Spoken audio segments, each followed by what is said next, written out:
আমরা আজকে 54 পৃষ্ঠার কি করব, নিচের ভগ্নাংশগুলোকে সমহর ভগ্নাংশে রূপান্তর করে তুলনা করি।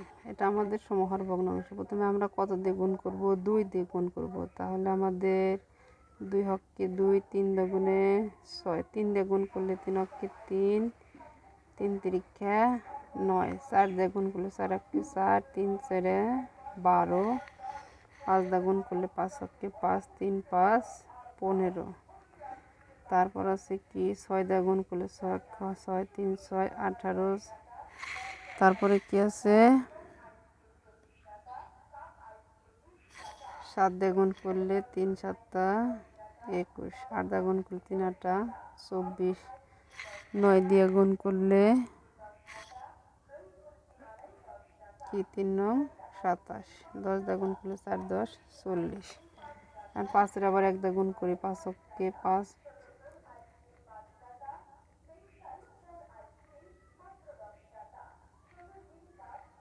2 দিয়ে গুণ করতে হবে, 2 5 দুগুণে 10, 3 দিয়ে গুণ করলে 3 5 15, 4 দিয়ে গুণ করলে 4 5 20, 5 দিয়ে গুণ করলে 5 5 25, 6 দিয়ে গুণ করলে 5 6 30, 7 দিয়ে গুণ করলে 5 7 35, 8 দিয়ে গুণ করলে 5 8 40, 9 দিয়ে গুণ করলে 5 9 45। তারপর 10 দিয়ে গুণ করলে 5 10 50। তাহলে আমাদের সমহর বিশিষ্ট ভগ্নাংশ আমরা কোনটা পেয়েছি? এখানে আমাদের এই যে একটা মিল আছে, 24-এ মিল নাই, আর কোনটাই মিল নাই। তাহলে আমাদের কত পদ্ধতি মিল আছে? আমাদের আছে এই যে 5, আর এখানে আমাদের মিল আছে কততে? 3 3 15। তাহলে আমাদের বড় কোনটা? যদি ভগ্নাংশের হরগুলো একই হয়, যে ভগ্নাংশের লব বড় সেই ভগ্নাংশটি বড়। 5-এর 15 বড়, 3-এর 15। এখানে 3 ও 5-এর সাধারণ গুণিতক, 3 5 হলো 3 ও 5-এর সাধারণ গুণিতক। লসাগু হচ্ছে 3 5 15। এটা কিন্তু আমরা আরো সহজ করে একটু চিন্তা করলে, এভাবে আমাদের পরবর্তী 3 নাম্বার দেওয়া আছে। 3 5 15, 3 6 18, 6 9 54, লসাগু কত? 54। 2 9 দুগুণে 18।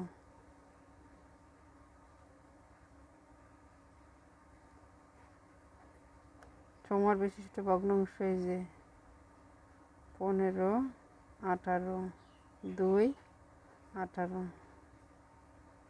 তাহলে কি 15 2-এর থেকে বড়, অতএব 15-এর 18 বড়, 2-এর 18 ছোট। একইভাবে 24 আর 8-এর লসাগু হলো 24। এখানে যে 54 হবে না, 18 হবে, কারণ আমরা 6 ও 9-এর লসাগু বের করি। 6 আর কত? 9, 3 দিয়ে ভাগ করলে 2 3 তিরিক্ষা 9 3 6 3 6 18, এটা হলো 18। এখন এইভাবে 8 আর 24-এর লসাগু আমরা বের করি। 8 আর কত? 8 আর 24, 4 12 দুগুণে 24, 2 দিয়ে দিলে 2 6, 2 দিয়ে দিলে 1 3, 3 দুগুণে 6 12 12 দুগুণে 24। লসাগু কত?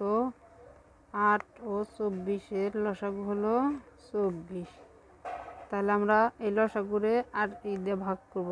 24 ভাগ 8 ভাগফল কত? 3 8 24।